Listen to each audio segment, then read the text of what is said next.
Hi ಎಲ್ಲರಿಗೂ ನಮಸ್ಕಾರ. ನಾನು ಈ ಹಿಂದೆ ಹೇಳಿದ್ದೆ ಇನ್ನೊಂದು ವೀಕಲ್ಲಿ ನೀವು ಇಂಡಸ್ಟ್ರಿಯಲ್ ಎಕ್ಸ್ಟೆನ್ಷನ್ ಆಫೀಸರ್ ಅವರ ರಿಸಲ್ಟ್ ಏನಂದರೆ 1:3 ಎಲಿಜಿಬಿಲಿಟಿ ಲಿಸ್ಟನ್ನು ನೀವು ಎಕ್ಸ್ಪೆಕ್ಟ್ ಮಾಡ್ಬೋದು. KPSC ಮೆಂಬರ್ ಪರ್ಮಿಷನ್ಗಂತ ಹೋಗಿದೆ, ಅಪ್ರೂವಲ್ಗಂತ ಹೋಗಿದೆ ಅಂತ ಹೇಳಿದ್ದೆ. ಆ ರಿಸಲ್ಟ್ ಅಪ್ರೂವ್ ಆಗಿ ವೆಬ್ಸೈಟಲ್ಲಿ ಬಿಟ್ಟಿದ್ದಾರೆ. ನೀವು ಯಾರ್ಯಾರು ಈ ಎಕ್ಸಾಮನ್ನು ಬರೆದಿದ್ರೋ KPSC ಅವರ ವೆಬ್ಸೈಟ್ಗೆ ಹೋಗಿ ಈ ರಿಸಲ್ಟನ್ನು ನೋಡಿ. ಆ ಲಿಸ್ಟಲ್ಲಿ ನಿಮ್ಮ ಹೆಸರು ಇದ್ದರೆ ನಿಮ್ಮ ಎಕ್ಸಾಮ್ ಕ್ಲಿಯರ್ ಆಗಿದೆ ಅಂತ ಅರ್ಥ. ಮೊದಲನೇದಾಗಿ ಈ ಎಕ್ಸಾಮ್ ರಿಸಲ್ಟನ್ನು ನಾವು ತುಂಬ ದಿನದಿಂದ ಕಾಯ್ತಾ ಇದ್ವಿ, ಮೋರ್ ದೆನ್ 6 ಮಂತ್. ಯಾರ್ಯಾರೆಲ್ಲ ಈ ಎಕ್ಸಾಮ್ ಡಾಕ್ಯುಮೆಂಟ್ ವೆರಿಫಿಕೇಷನ್ಗೆ ಸೆಲೆಕ್ಟ್ ಆಗಿದ್ದೀರೋ ನಿಮ್ಮೆಲ್ಲರಿಗೂ ಕಂಗ್ರ್ಯಾಚುಲೇಷನ್.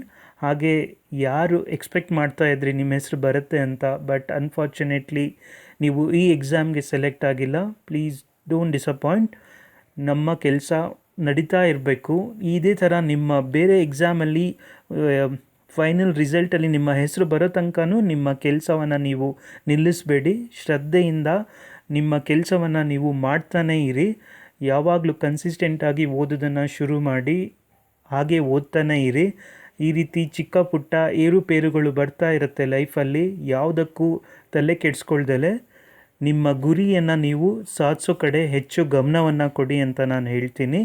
ಇನ್ನೊಮ್ಮೆ ಈ ಎಕ್ಸಾಮನ್ನು ಕ್ಲಿಯರ್ ಮಾಡಿರುವಂತಹ ಎಲ್ಲ ಆಸ್ಪಿರೆಂಟ್ಸ್ಗಳಿಗೆ ಕಂಗ್ರ್ಯಾಚುಲೇಷನ್. ಮುಂದಿನ ದಿನಗಳಲ್ಲಿ ಡಾಕ್ಯುಮೆಂಟ್ ವೆರಿಫಿಕೇಷನ್ ಶೆಡ್ಯೂಲನ್ನು ಬಿಡ್ತಾರೆ, ಆವಾಗ ನಾನು ಅಪ್ಡೇಟ್ ಮಾಡ್ತೀನಿ.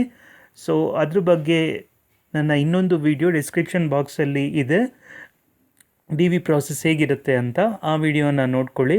ಹಾಗೆ ಈ ವಿಡಿಯೋನ ವಾಚ್ ಮಾಡಿದ್ದಕ್ಕೆ ನಿಮ್ಮೆಲ್ಲರಿಗೂ ಥ್ಯಾಂಕ್ಸ್. ಈ ವಿಡಿಯೋ ಇಷ್ಟ ಆಗಿದ್ದರೆ ದಯವಿಟ್ಟು ಇದನ್ನು ಲೈಕ್, ಶೇರ್, ಸಬ್ಸ್ಕ್ರೈಬ್ ಮಾಡೋದನ್ನು ಮರಿಬೇಡಿ.